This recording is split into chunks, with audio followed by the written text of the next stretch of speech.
Hello, next మెంతి ఆకు curry. So first గిన్నె పెట్టుకొని ఆయిల్ పోసుకున్నాము.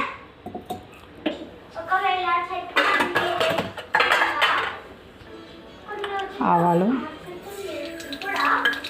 జీలకర్ర, వెల్లుల్లిపాయ,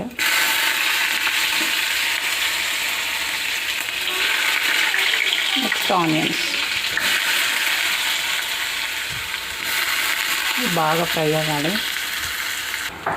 నెక్స్ట్ పసుపు,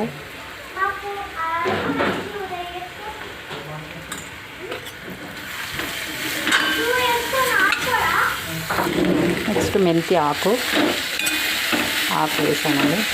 అండ్ నెక్స్ట్ ఇంట్లో కొంచెం ఒక టమాటా కూడా వేయాలి. టమాటా కట్ చేసి చిన్న పీస్ కట్ చేసి వేసుకోవాలి. బాగా మగ్గాలి.